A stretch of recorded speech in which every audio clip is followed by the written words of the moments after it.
Bismillahirrahmanirrahim. Alhamdulillah, dari sekian banyak manusia yang diberikan usia oleh Allah, kita yang hari ini dilembutkan hatinya, diringankan langkahnya, dan diberikan kesempatan kembali oleh Allah untuk hadir di majelis ilmu ini.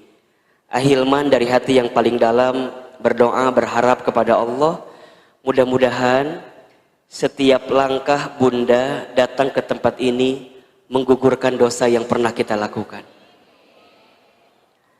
Dan siapapun di antara kita yang boleh jadi pagi ini sedang punya kesulitan, sedang punya masalah, sedang punya perasaan diuji barangkali dalam hidupnya, semoga melalui hadirnya kita ke majelis ilmu ini menjadi wasilah ketenangan dalam hati kita, ya. Dan insya Allah sepulang dari sini, yang punya masalah, punya kesulitan, Allah berikan jalan keluarnya. Amin ya rabbal alamin. Bunda, ada 3 kunci seseorang akan mendapatkan kebahagiaan dalam hidupnya. Ini menurut Ibnu Qayyim al-Jauziyah rahimahullah. Ada 3 kunci seseorang akan mendapatkan kebahagiaan dalam hidupnya.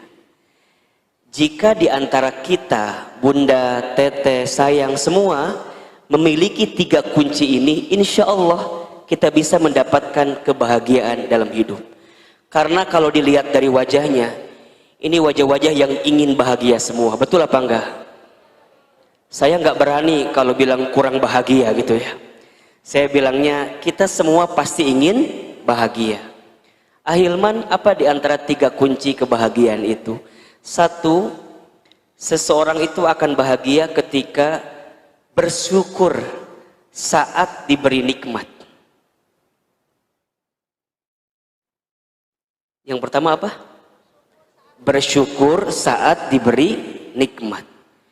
Yang kedua, bersabar saat ditimpa musibah.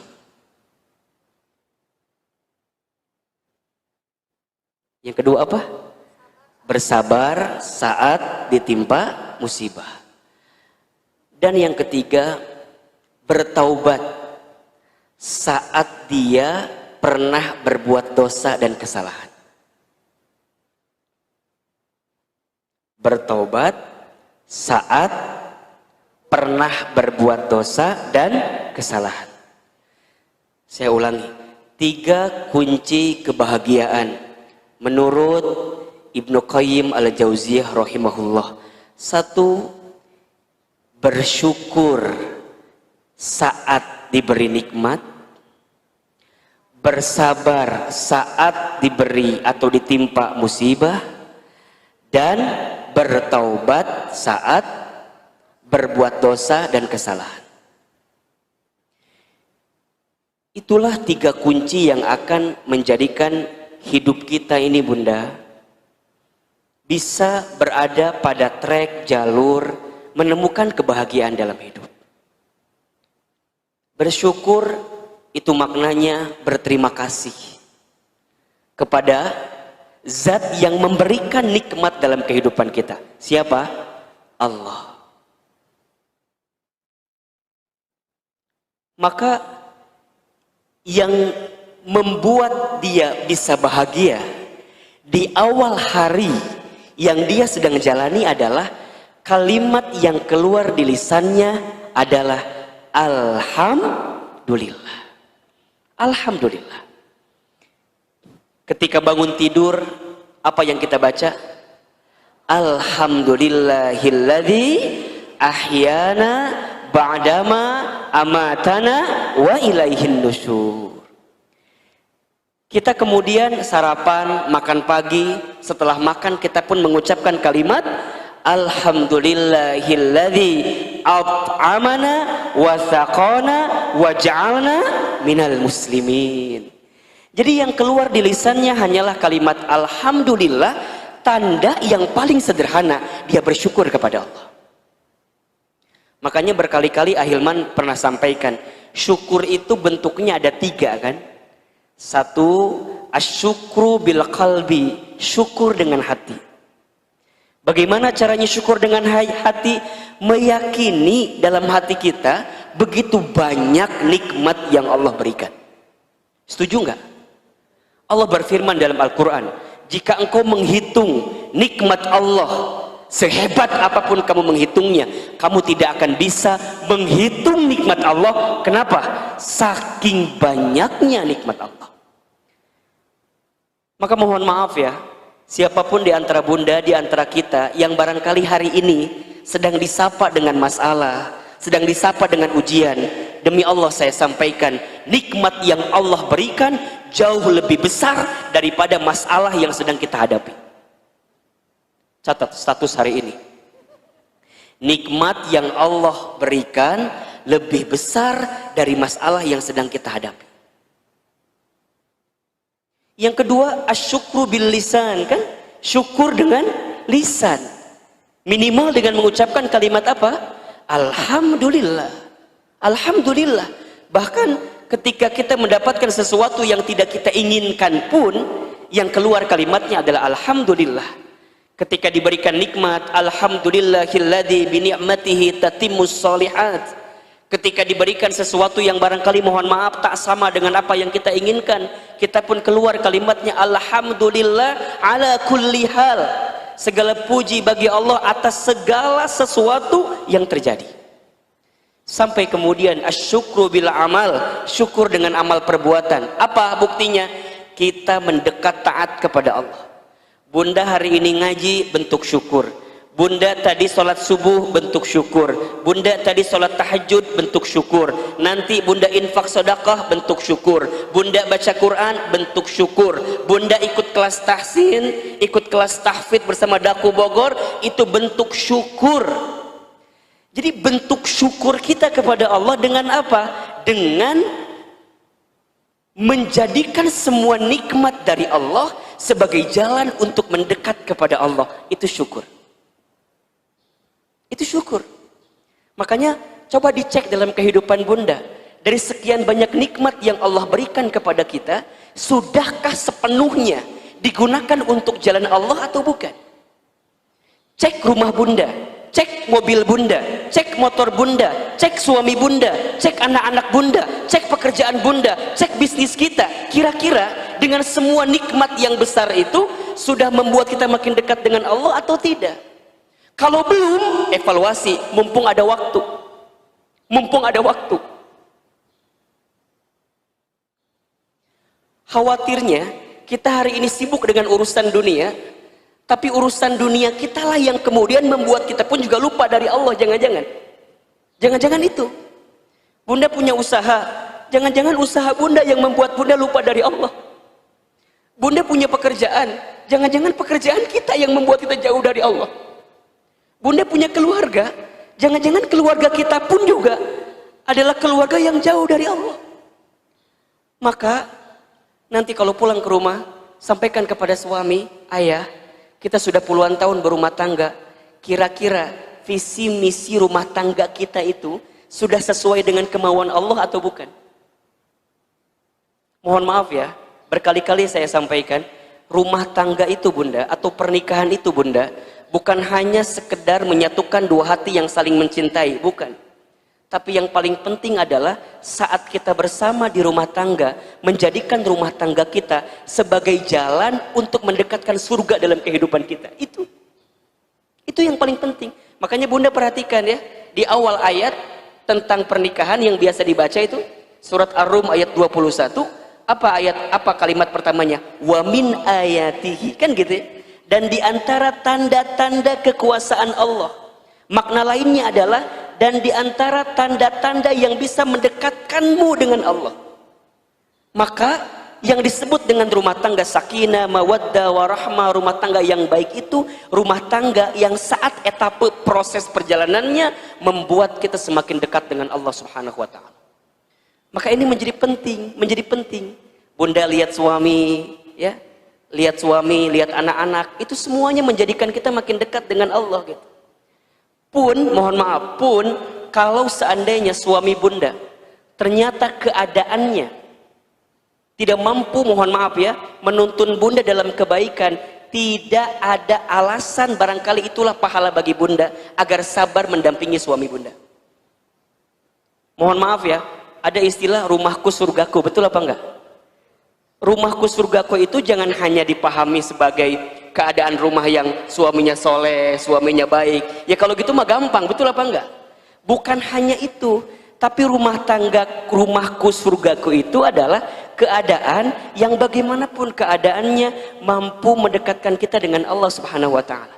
Bunda punya suami soleh, alhamdulillah, karena Allah memberikan kepada bunda pasangan yang soleh yang mampu menuntun bunda. Tapi mohon maaf, jika seandainya suami kita pun juga kurang soleh, boleh jadi Allah menyiapkan pahala sabar kepada bunda untuk mampu menemani suami bunda yang kurang soleh itu. Bunda bercerminlah kepada Asiyah, istrinya Fir'aun, ya. Asiyah begitu sabar, begitu kuat menjalani rumah tangga bersama dengan Fir'aun, yang saya yakin suami bunda nggak kayak Fir'aun gitu. Ya mendekatilah biasanya begitu ya. Nauzubillah kan ya. Kan mungkin enggak juga gitu loh. Jadi artinya apa? Masih ada peluang bagi kita semua, bagaimanapun keadaannya, untuk bisa mendapatkan surga dalam kehidupan kita semua. Caranya adalah syukuri. Syukur dengan hati, syukur dengan lisan, syukur dengan amal perbuatan. Makanya bunda yang dirahmati Allah ya, mohon maaf, kalau bunda sedang beramal, kita kan seringkali kalau beramal tuh suka hitung-hitungan ya, dapat pahala apa ya, gitu kan ya. Dapat pahala apa ya. Bunda, di luar hitung-hitungan pahala yang seringkali bunda pikirkan, bunda boleh juga berpikir, boleh jadi amalan kita ini adalah amalan tanda syukur kita kepada Allah. Kalau bunda memahami saat bunda beramal adalah bentuk syukur bunda kepada Allah, maka bunda nggak akan mikirin kira-kira pahalanya gimana, yang nggak akan. Karena saat bunda beramal pun itu sudah menjadi kebaikan di hadapan Allah Subhanahu wa taala. Bentuk syukur kepada Allah. Bentuk syukur. Maka kalau sedang beramal bunda, kalau sedang beramal, jangan pernah hitung-hitungan. Jangan pernah hitung-hitungan.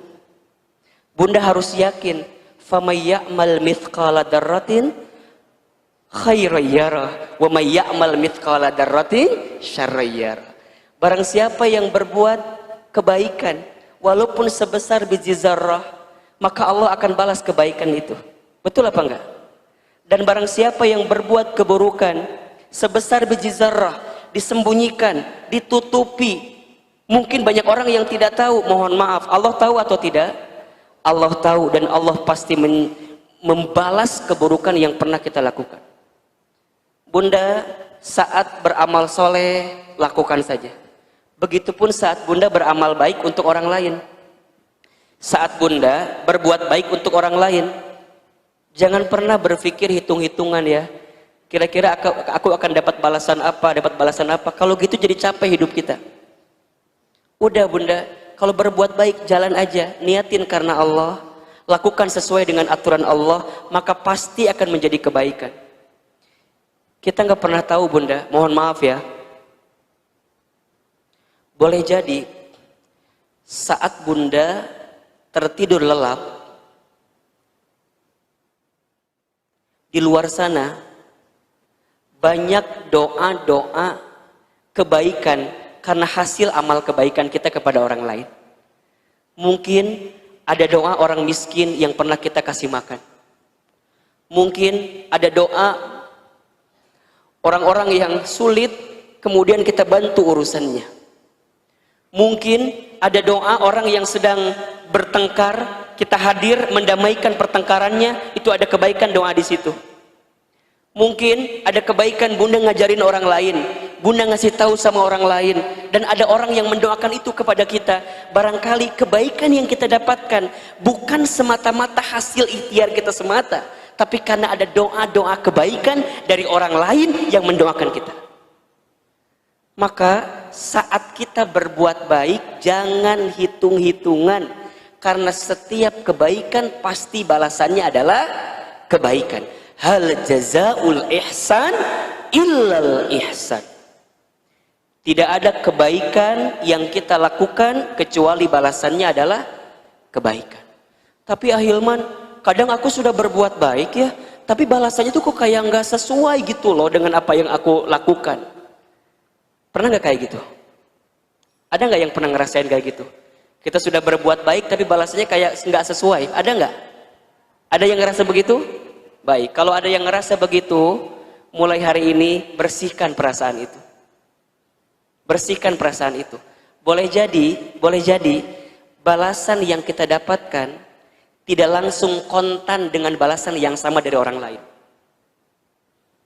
Kalau tidak dibalas di dunia, percayalah, kita masih punya kehidupan selanjutnya.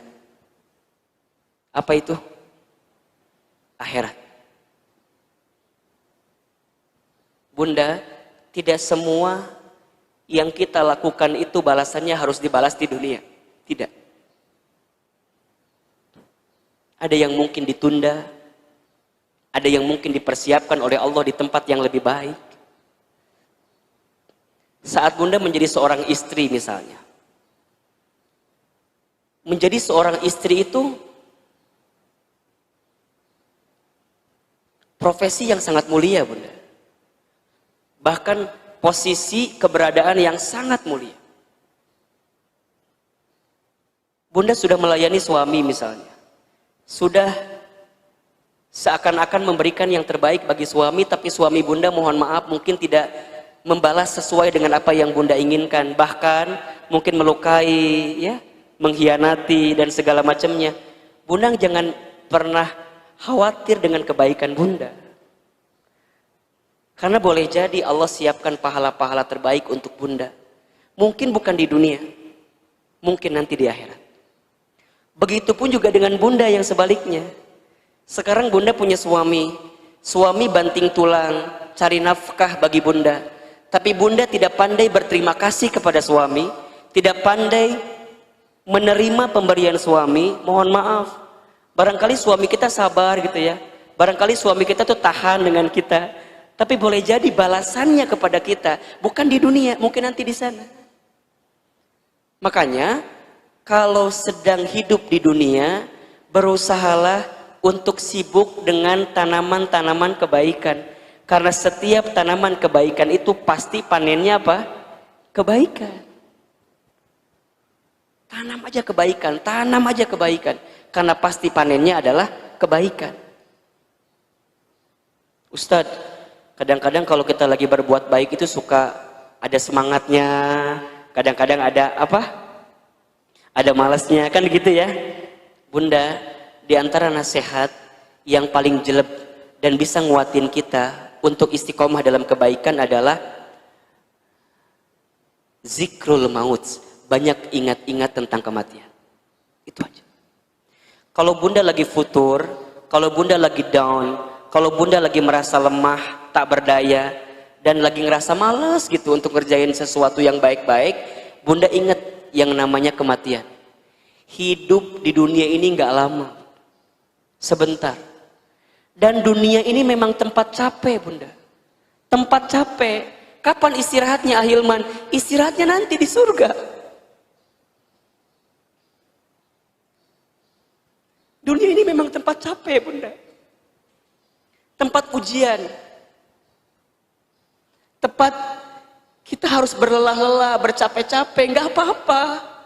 Bercapek-capek, berlelah-lelah untuk kebaikan di hadapan Allah, maka kita akan mendapatkan balasan kebaikan nanti dalam kehidupan yang sebenarnya. Di mana? Di akhirat, di surga. Itu impian kita semua. Teruslah sibuk dalam kebaikan. Walaupun kata orang, Bun, kok nggak ada capeknya ya? Kok nggak ada capeknya ya? Ngaji lagi, ngaji lagi, ngaji lagi. Iya, memang dunia tempat capek. Sampai kemudian Allah memberhentikan kehidupan dunia kita. Saatnya engkau kembali. Ya ayatuhan nafsul mutmainnah, irji'i ila rabbiki radiyatan mardiyah, fadkhuli fi ibadi wadkhuli jannati. Wahai hambaku yang berjiwa tenang, masuklah, kembalilah, kata Allah. Kemana? Ke surga. Ini tempat yang kau idam-idamkan selama ini kan. Engkau baca Quran, engkau infak sedekah, engkau sholat tahajud, engkau ta'lim, engkau menggunakan hijab terbaik, jilbab terbaik, engkau melayani suami, engkau infak sedekah. Capek, iya. Dan Allah tidak akan pernah luput pandangannya kepada kita. Pasti Allah membalas semua kebaikan-kebaikan itu. Maka indahnya hidup dunia ini, selain dikasih nikmat, dikasih juga apa? Musibah. Dikasih juga apa? Cobaan. Betul apa enggak? Makanya yang kedua, ciri dan kunci tanda orang akan mendapatkan kebahagiaan adalah bersabar saat ditimpa musibah. Memang hidup ini hakikatnya adalah tempat ujian kan? Wa nabluukum bisyarri wal khairi fitnah. Dan pasti kami akan menguji kamu sekalian dengan kesulitan, dengan kebaikan, dengan kesedihan, dengan kebahagiaan. Fitnah sebagai ujian. Wa ilaina turja'un, dan hanya kepada kami lah engkau akan dikembalikan. Hidup ini hanyalah giliran-guliran dari ujian-ujian. Ada saat tertawa, ada saat menangis. Ada saat menerima, ada saat kehilangan. Ada saat sehat, ada saat sakit.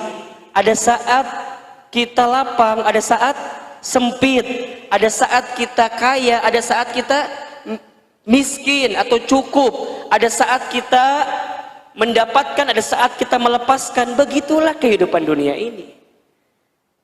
Makanya kata Nabi SAW, ajaban li amril mu'min, katanya. Sungguh menakjubkan keadaan orang beriman itu. Kenapa? Inna amrohu kullahu lahu khair. Setiap perkara yang datang bagi orang beriman, semuanya baik. Semuanya baik. Dan itu hanya bisa didapatkan oleh orang yang beriman saja. Ahilman, bagaimana keadaan orang beriman itu? In asobathu sarra syakar. Ketika dia mendapatkan kebahagiaan, maka dia bersyukur. Fakana khairullah, karena itu baik baginya. Wa in asobathu dharra sabar. Ketika dia mendapatkan kemadharatan, dia pun bersabar. Fakana khairullah, karena itu juga baik baginya.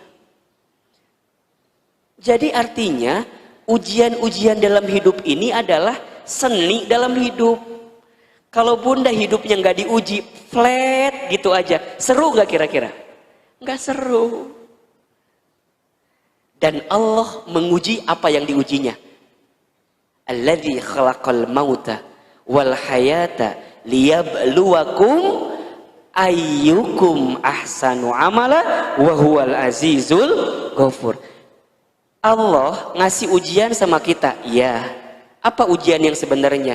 Ujian yang sebenarnya itu bukan ujiannya, tapi ujian yang sebenarnya adalah ayyukum ahsanu amala. Siapa di antara kalian yang paling bagus amalnya? Berarti yang Allah tanya apa? Sikap kita. Yang Allah tanya apa? Sikap kita. Yang membuat orang itu nggak lulus ujian bukan soal, tapi apa? Jawaban. Betul nggak? Yang membuat orang itu nggak lulus ujian apa? Bukan soal, tapi jawaban. Kalau sekarang bunda ada yang sedang diuji dengan apapun itu ujiannya. Ini kan kalau dilihat dari wajahnya hampir punya kemiripan semua ya. Wajah-wajah pakai masker semua kan ini Maya. Ini kan dari wajahnya hampir mirip semua, wajah-wajah banyak masalah kelihatannya. Jangan tersinggung, dan memang kenyataan. Betul apa enggak? Ada yang tersinggung enggak? Ya, Ustadz juga yang begini-gini jangan salah bunda. Dibanding bunda mah banyak-banyakan bunda masalahnya. Ya sama, Ustadz juga punya banyak masalah. Bunda Cece juga sama, bunda Anggi juga sama, Teh Elis juga sama. Bunda jangan kira ketika membacakan bacaan-bacaan zikir itu kayak nggak ada masalah. Tenang, adem banget ya lihat bunda Anggi ya. Adem banget ya lihat Teh Lilis baca zikir-zikir, ulah salah. Tanya masalah anak banyak atuh. Bener nggak Teh? Nggak salah lagi. Sama Bunda, sama. Kita ini pasti punya masalah. Dan memang itu seni dalam hidup. Ustadz, irahanya aku teh berhenti dari masalah. Mau nggak Bunda berhenti dari masalah? Kalau mau berhenti gimana caranya? Gitu. Kalau mau berhenti ya silahkan, tok dipilih. Mau lewat mana berhentinya? Jadi gimana? Memang lagi diuji. Dan bagi orang beriman, Bunda paham bahwa ujian, bahwa musibah, bahwa masalah itu adalah cara Allah meningkatkan derajat hidup kita. Selama, ini penting nih. Selama dengan ujian-ujian itu membuat kita semakin dekat dengan Allah. Itu kata kuncinya. Jadi kalau dengan masalah, dengan musibah, dengan cobaan makin membuat kita dekat dengan Allah, boleh jadi musibah itu adalah anugerah dari Allah. Saya ulangi ya. Kalau dengan musibah, dengan cobaan, dengan sesuatu yang menyedihkan kita, membuat kita semakin bisa mendekat dengan Allah, bisa taat kepada Allah, bisa makin rajin ibadahnya. Boleh jadi musibah itu berbuah jadi anugerah dari Allah. Hari ini kan kita semua sedang diuji ya.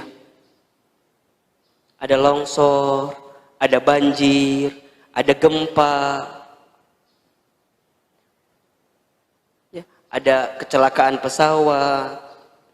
Para ulama-ulama kita dipanggil usianya oleh Allah.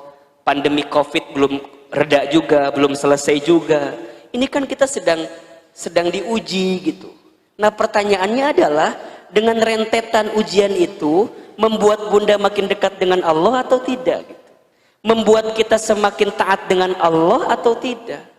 Kalau dengan semua yang terjadi itu belum mampu membuat kita semakin dekat dan taat kepada Allah, butuh cara apa lagi yang harus Allah hadirkan dalam kehidupan kita? Makanya sekarang sudah mulai saatnya Bunda, rumah-rumah Bunda menjadi rumah tempat Bunda menghamparkan sejadah, Bunda munajat sama Allah, minta ampun sama Allah gitu. Kamar Bunda gelarkan sajadahnya, bangun di sepertiga malam, merintih di hadapan Allah, minta ampun sama Allah, banyak berdoa sama Allah. Ini kesempatan terbaik Bunda. Dan mohon maaf sebaliknya, jika ada yang seolah-olah diberikan nikmat, seolah-olah hidupnya bahagia, tapi dengan nikmat dan bahagia itu tidak semakin membuat dia dekat dengan Allah, jangan-jangan itu bukan nikmat, tapi itu adalah musibah yang sebenarnya. Ada orang yang dinaikkan pangkatnya, dinaikkan derajatnya, dinaikkan posisinya, dibanyakin hartanya, luar biasa, punya semuanya, tapi nggak membuat dia dekat dengan Allah. Boleh jadi itulah musibah yang sebenarnya, istidraj namanya. Jadi kan sabar itu menahan diri gitu ya, untuk melakukan sesuatu yang dibenci oleh Allah. Makanya dia nggak mau tuh, ini sesuatu yang dibenci oleh Allah, dia tinggalkan. Makanya sabar nanti ada 3 kan, ada sabar dalam ketaatan kepada Allah. Yang kedua ada sabar dalam meninggalkan maksiat. Dan yang ketiga sabar ketika ditimpa musibah. Dan itu tingkatan Bunda ternyata rumusnya. Seseorang tidak akan bisa sabar menghadapi musibah kalau dia nggak sabar meninggalkan maksiat. Seseorang tidak akan sabar meninggalkan maksiat kalau dia tidak sabar dalam ketaatan kepada Allah. Maka wajar jika ada keterangan yang menyebutkan musibah yang terjadi itu diakibatkan karena banyaknya dosa, maksiat yang dilakukan oleh manusia. Kan begitu. Dhakharul fasada fil barri wal bahri bima kasabat aydin nas. Kan begitu. Telah nampaklah kerusakan di langit, di daratan, di lautan. Karena apa? Karena ulah tangan manusia. Dan memang begitu kan. Dalam ayat lain Allah sampaikan wa ma asabakum min musibatin fabima kasabat aydikum. Dan apapun musibah yang menimpa kamu sekalian itu disebabkan oleh tangan ulah kamu sekalian. Tapi ujungnya lihat ayat ini, wa ya'fu an katsir, dan Allah memaafkan banyak terhadap keadaan kamu sekalian. Ketika kapan? Ketika ditimpa musibah, kita banyak bertobat, kita banyak bermuhasabah, semakin dekat dengan Allah, makin taat kepada Allah, maka di saat itu Allah mengangkat derajat kehidupan kita. Sabar. Sabar. Jadi gimana Ustadz? Sabar. Punya suami soleh, kudu sabar nggak? Hah? Saya tanya, punya suami soleh kudu sabar apa enggak? Kudu sabar. Sabar gimana Ustadz? Sabar menemani kesolehannya. Misalnya ada suami bunda yang rajin puasa sunnah. Udah puasa Daud hari ini puasa, besok enggak, terus puasa lagi. Dan suami bunda mah kalau puasa teh sahurna kudu make sambel. Jadi kumaha ahilman, berarti tiap Janari kudu bangun ngarenos sambel. Sekarang pertanyaannya, kudu sabar ente kira-kira? Ngarenos sambel tiap Janari kudu sambel gak? Sabar. Sabar atuh. Dan memang kondisinya begitu. Suami kita ya, mohon maaf kan biasanya kalau yang soleh itu menjaga benar gitu ya. Cara mencari nafkah, cara mencari penghasilan, dia menjaga banget mana yang halal, ya, mana yang baik. Banyak tapi haram dia tinggalkan. Pertanyaannya, bunda berani sabar nggak dengan keadaan itu? Sabar. Sok punya suami yang ganteng, kudu sabar nggak? Kudu sabar. Bunda punya suami kayak Ustadz Hilman. Bukan berarti saya ganteng, bukan ya. Ini mah contoh ya. Jangan dikaitkan dengan kalimat sebelumnya, jangan ya. Bunda misal punya suami soleh, kerma soleh, pinter, ganteng, benghar. Itu mah kan aku banget ya gitu. Ya kan itu mah insya Allahnya, insya Allah suami bunda banget gitu kan. Yang suaminya gitu, yang gak manggawe gitu kan. So kudu sabar nggak bunda? Kudu sabar bunda. Makanya saya bilang ke istri saya, bunda sayang, kudu sabar punya suami kayak ayah teh. Emang kumaha gitu? Sabar we pokoknya mah. Sabar. Sama suami punya istri kayak bunda, kudu sabar nggak? Sabarna merenan sabar kuadrat merenan. Kalau punya kayak istri gini, banyak maunya, banyak mintanya, banyak ngomongnya, banyak hutang. Ya Allah.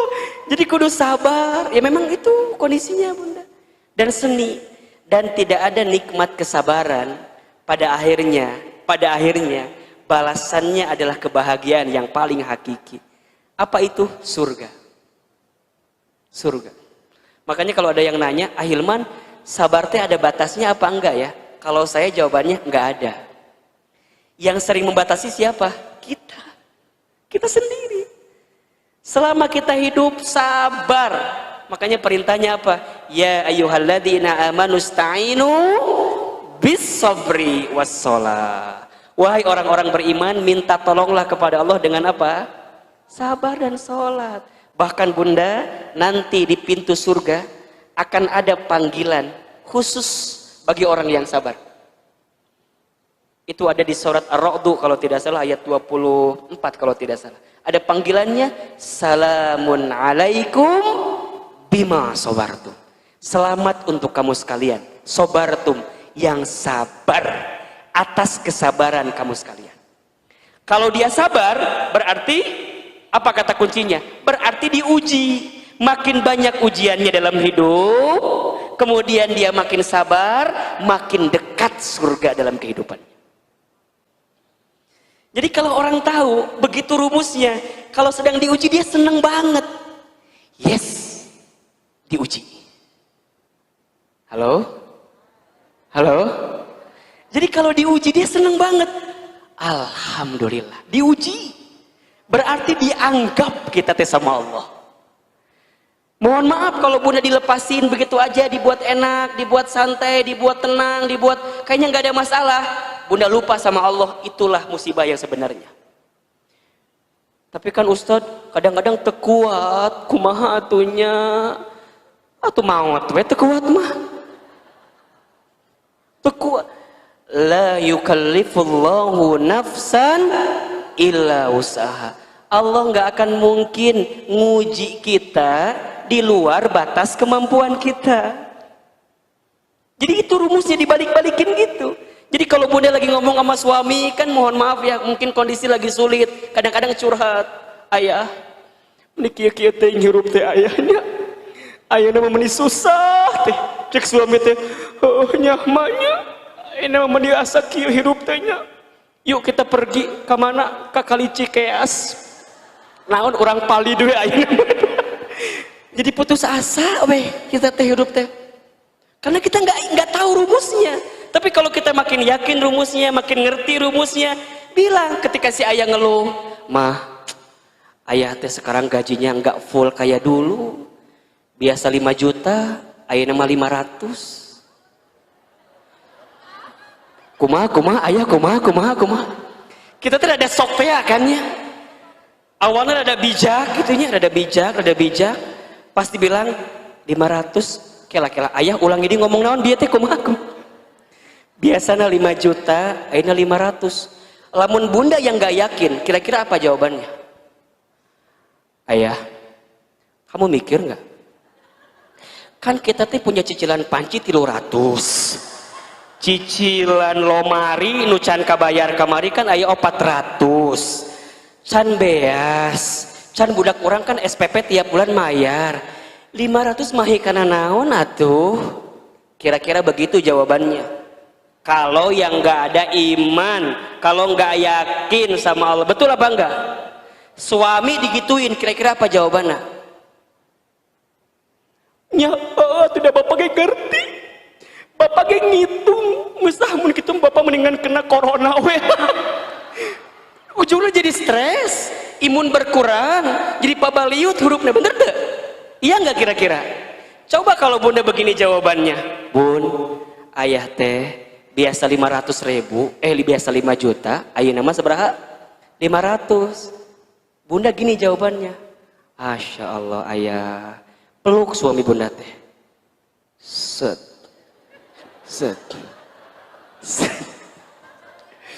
Ulah kenceng teh, apa tuh? Dipeluk sama bunda teh, dibisikin di telinganya.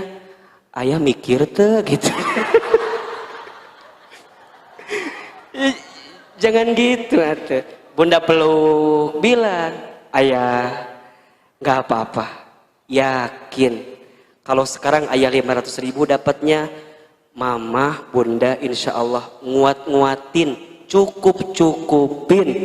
Bunda bisikin di telinga suami bunda, la yukallifullahu nafsan illa usaha. Allah nggak akan ngasih beban sama kita ayah, kecuali Allah tahu batas kemampuan kita. Buat bunda mah nggak penting penghasilan ayah berapa, yang penting ayah selalu bersama dengan bunda. Gitu. Hari itu tenang, isuk lihur. Minimal hari itu tenang dulu gitu kan, besok mah belum tentu ayah orang dia, bener tuh.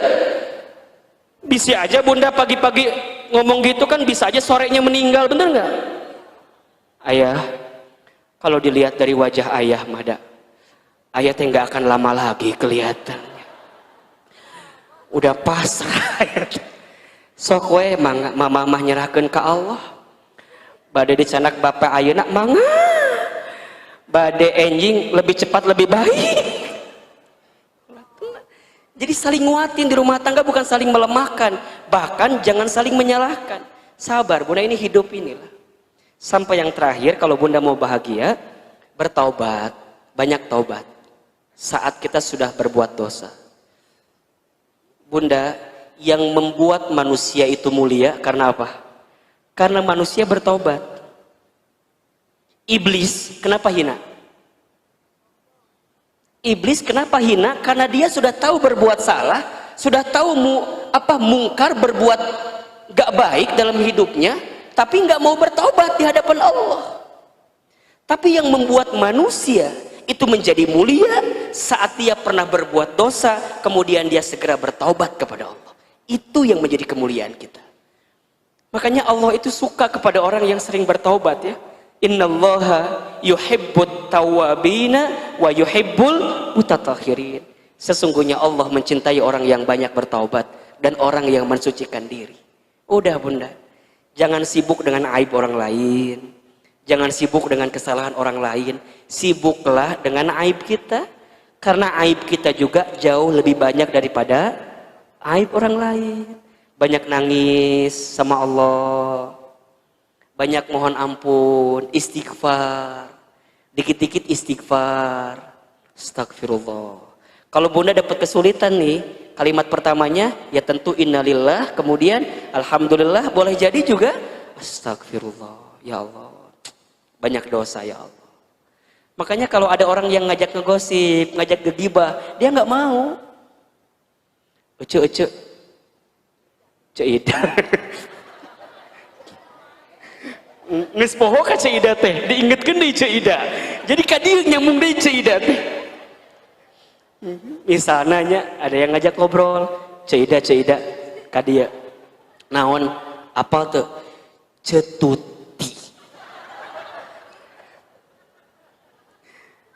Naon gitu cetuti? Cetuti maknya suamina bawa mobil baru. Dan cetuti mah sama aku suaminya teh sama kerjaanna teh. Satu kantor bareng, satu divisi bareng. Nah hanya suaminya cetuti mah boga mobil anyar. Dan suami aku mah enggak. Dan cek aku mah nya Cek Ida, contohna teh kieu. Cek aku mah suami cetuti teh korupsi. So, bunda kalau ada yang ngajak ngegibah, seneng gak kira-kira? Bohong. Kadang-kadang kita mah suka ngomporin bunda. Kalau dia sudah ngomong, cerita, eta bener cemomon. Jadi nu carita teh cemomon tadi ka urang teh nya. Kan Cek Ida nu dicaritakeun, nu ngomong saha? Cemomon. Cek Cek Ida teh, cemomon eta bener. Pantesan. Da aku mah kemarin teh lihat suami cetuti teh bareng sama perempuan nggak tahu siapa. Rambutnya teh panjang gitu. Pas aku lihat belakang teh rada bolong gitu. Jadi cerita kemana-mana cerita. Kadang-kadang kita mah ngomporin. Kita teh malu sebenarnya bunda sama Allah kudu nama. Meureun cetuti nggak tahu kita omongin. Betul apa enggak? Tapi Allah tahu nggak kira-kira? Tahu. Jadi gimana kalau ada orang yang ngajak ngegosip, ngajak ngegibah, bunda langsung ulah gitu, sok sing tarik.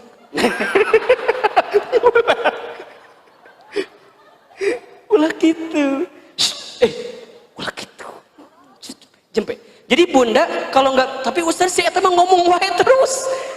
Kan ada ya teman kita yang udah kita bilang, udah jempe, tapi ngomong wae terus. Gimana caranya? Tinggalkan.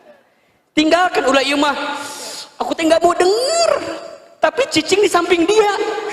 Tidak mau bisa. Tetap wae kedengeran. Kita udah begini nih.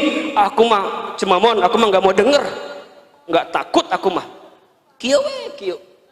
Tapi nggak pindah-pindah, tetap wae kedengeran. Betul apa enggak?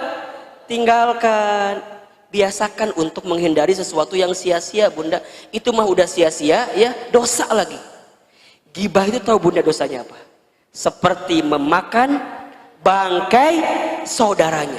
Bayangkan ke bunda. Dan begitu banyak perempuan, mohon maaf ya, begitu banyak perempuan yang celaka kemudian dia masuk ke dalam api neraka karena apa? Karena lisannya, karena kemaluannya. Makanya, aduh, pelan-pelan, bukan pelan-pelan, jempel gitu. Pelan-pelan, kalau mau ngomong juga dia mikir-mikir, ini benar nggak ya? Ini salah nggak ya? Gitu, jadi dipikir-pikir dalam dirinya itu. Karena dia nggak mau, kalau kesalahan sama Allah ya, bertobat, minta ampun, oke. Tapi mohon maaf bunda, kalau ada kesalahan kepada sesama manusia, apa yang bisa kita lakukan? Minta maaf. Kalau kemudian dia nggak ridho, bagaimana keadaannya? Jadi hati-hati menjaga perasaan orang lain itu. Islam ini hadir. Baginda Nabi itu diutus. Di antara banyak tujuannya, salah satunya apa? Innama bu'istu liutammima makarimal akhlak. Sesungguhnya aku diutus, kata baginda Nabi, untuk menyempurnakan akhlak. Berarti bunda teh, kalau ilmunya makin banyak, ngajinya makin rajin, ibadahnya makin baik, maka tercermin pada apa? Akhlaknya makin baik. Bicaranya yang baik-baik, ngedengar sesuatu yang baik-baik, melangkah kepada sesuatu yang baik-baik, gitu. Maka dosa kita tuh banyak banget ya, banyak kayak kira-kira. Banyak banget. Selama Allah berikan kesempatan hidup, yuk perbanyak bertaubat. Insya Allah kalau 3 kunci ini bunda pegang, bersyukur ketika dikasih nikmat, bersabar ketika ditimpa musibah, bertaubat dengan dosa dan kesalahan, insya Allah kita akan mendapatkan kebahagiaan. Apa yang kita idamkan kebahagiaannya? 2 kan? Rabbana atina fid dunya hasanah wa fil akhirati hasanah wa qina azabannar. Kita ini pengen baik di dunia, pengen baik di akhirat, dan kita dijauhkan dari siksa api neraka. Bunda yang dirahmati Allah, itu baru pendahuluan ya. Itu baru prolog kajian kita. Hari ini kita akan bicara tentang meyakinkan hati ya. Bunda, ada 5 mindset, mungkin saya bilangnya mindset ya. Mindset itu pola pikir yang harus bunda tanamkan di hati agar kita semakin yakin menjalani hidup ini untuk menyandarkan sepenuhnya hanya kepada siapa? Allah. Sebelum saya bahas 5 mindset itu apa saja, saya ingin mulai dari satu keadaan yang membuat hidup kita terasa sulit. Penyebabnya adalah karena terlalu bersandar kepada selain Allah. Saya ulangi ya. Yang membuat hidup kita terasa sulit, terasa berat, karena terlalu bersandar kepada selain Allah. Itu faktor penyebabnya. Seorang istri ketika terlalu bersandar kepada suami, maka siap-siap dia akan mendapatkan kekecewaan dalam hidupnya. Ketika kapan? Ketika keberadaan suaminya tidak sesuai dengan apa yang diharapkannya. Kecewa nggak kira-kira? Kecewa. Kalau sudah kecewa, merasa berat nggak? Merasa berat. Orang tua punya anak. Kalau orang tua terlalu bersandar kepada seorang anak, ketika anaknya tidak sesuai dengan harapannya, maka siap-siap orang tua itu akan dibuat apa? Kecewa. Kalau sudah kecewa, maka hidupnya akan terasa berat. Seseorang yang bekerja di perusahaan, terlalu bersandar ke tempat bekerja di perusahaannya itu, siap-siap dia akan apa? Kecewa. Ketika kapan? Ketika dia harus dirumahkan, ketika dia harus di PHK, ketika harus diberhentikan dan segala macamnya. Bunda punya bisnis, terlalu bersandar kepada bisnis usaha kita. Ketika kondisinya berubah, bisnis usaha kita berubah, kemudian kita kecewa, maka kita akan terasa sulit menjalani hidup.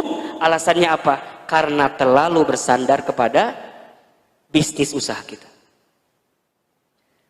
Maka jawabannya, kalau Bunda hidupnya ingin ringan, ingin tenang, ingin nikmat, belajarlah untuk menyandarkan semua kehidupan kita hanya kepada siapa? Allah. Pertanyaannya adalah, banyak di antara kita yang percaya kepada Allah, tapi sedikit di antara kita yang mempercayakan hidupnya kepada Allah. Ya enggak? Kalau ditanya, yakin gak sama Allah? Yakin, tapi gitu deh, gelisah lagi, ngeluh lagi. Betul gak? Nah, bagaimana caranya, mindset apa atau keyakinan hati apa yang perlu ditanamkan dalam diri kita agar semakin yakin dengan Allah? Saya mengambil mindset hidup ini dari mindsetnya Nabi Ibrahim alaihissalam. Bunda, Nabi Ibrahim itu seorang nabi yang Masya Allah ya, disebut dengan bapaknya para nabi gitu ya, yang ketauhidannya, yang keimanannya, yang keikhlasannya, Allahu Akbar. Bunda barangkali sudah sangat mengetahuinya karena seringkali diceritakan oleh para guru-guru kita. Nabi Ibrahim ujiannya Allahu Akbar, begitu besar kan? Tapi apa yang membuat Nabi Ibrahim kuat menjalani hidup? Karena kuat keyakinannya kepada siapa? Kepada Allah.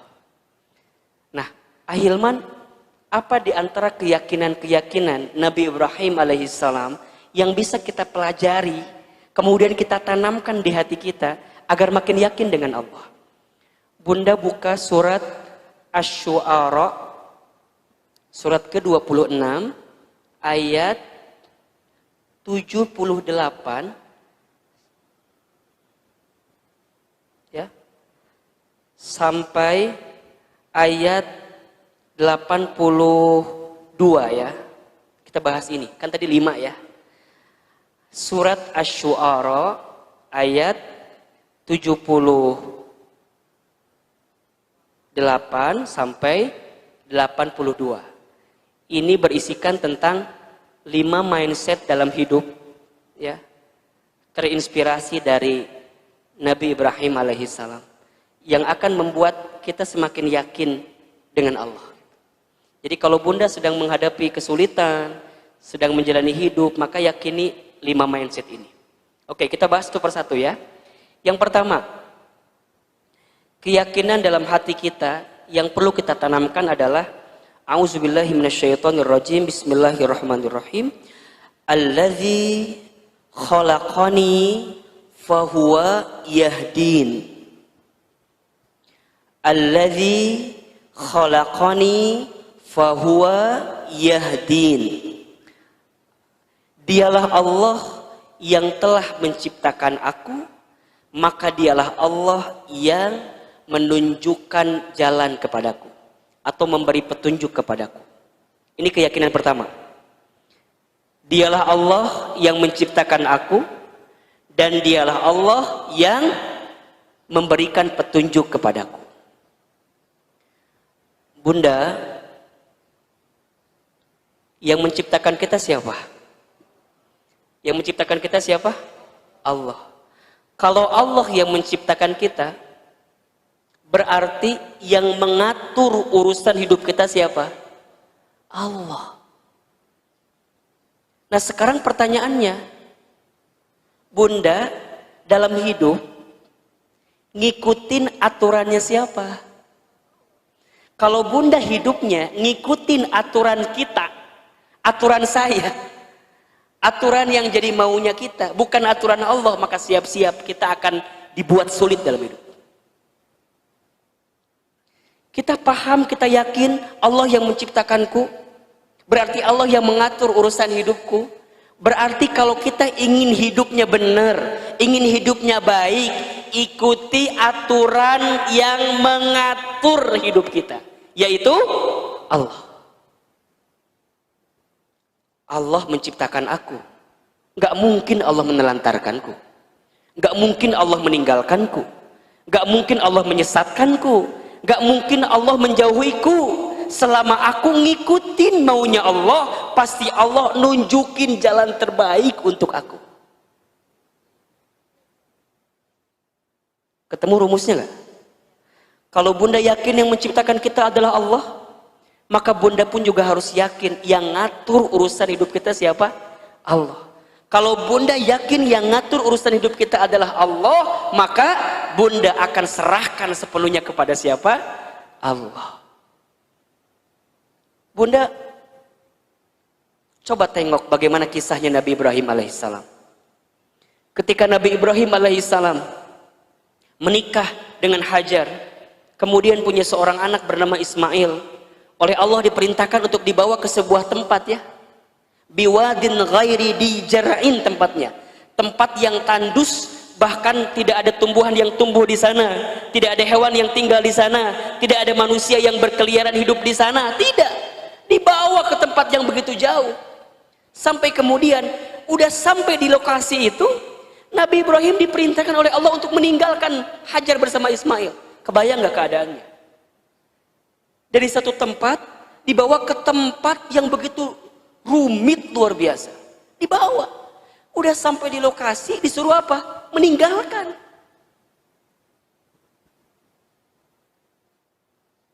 Hajar solehanya luar biasa. Ketika Ibrahim hendak meninggalkan Hajar, kemudian Hajar bertanya, wahai suamiku, hendak kemana engkau? Bukankah engkau baru aja mengantarkan aku bersama anakku di tempat ini? Ini tempat tandus luar biasa. Ini nggak ada tumbuhan, ini nggak ada hewan, nggak ada manusia yang tinggal. Kemudian engkau pergi meninggalkanku. Apa jawaban Ibrahim? Hadza min amrillah. Ini perintah Allah. Apa jawaban Hajar? Jika ini perintah Allah, sami'na wa ata'na. Aku dengar, aku taat, silakan engkau pergi. Tapi ada satu permintaan. Ketika engkau pergi, jangan menolehkan wajahmu kepadaku. Karena aku tidak ingin melihat wajahmu menangis, sehingga membuat aku sedih ditinggal oleh dirimu. Allahu Akbar, Ibrahim pergi bunda. Kemudian Hajar bersama Ismail di situ. Singkat cerita perbekalan habis kan. Kemudian Ismail menangis karena kehausan. Ketika Hajar ingin memberikan air susunya, tapi apa yang terjadi? Air susunya ternyata tidak keluar kan. Maka Hajar kemudian mencarilah air. Dari mana? Disebutlah dari Bukit Sofa. Kemudian dia berjalan. Kemudian lihat seakan-akan ada air di situ. Maka berangkatlah ke Marwa, disebutkan begitu. Ternyata sampai di Marwa itu bukan air yang tadi, ternyata Fata Morgana gitu. Seakan-akan air padahal bukan. Tapi Hajar nggak sampai di situ, balik lagi ke Sofa, balik lagi ke Marwa, balik lagi ke Sofa. Berapa kali disebutkan? 7 kali bolak-balik di situ, tidak menemukan air. Kan begitu? Sampai kemudian air ditemukan di dekat kakinya daripada Ismail putranya. Pertanyaan saya adalah, kenapa Ibrahim begitu luar biasa untuk melakukan keadaan seperti itu? Meninggalkan istrinya, meninggalkan putranya, meninggalkan keadaannya. Karena ini tahu perintah Allah, mengikuti maunya Allah. Karena Ibrahim alaihissalam yakin Allah yang menciptakanku, maka Allah juga yang memberikan petunjuk kepadaku. Tidak mungkin sesuatu yang ditunjukkan oleh Allah menyesatkan dalam hidupku. Maka mindset pertama yang harus bunda yakinkan di hati, alladzi khalaqani fahuwa yahdin. Allah yang menciptakanku, maka Allah lah yang memberikan petunjuk kepadaku.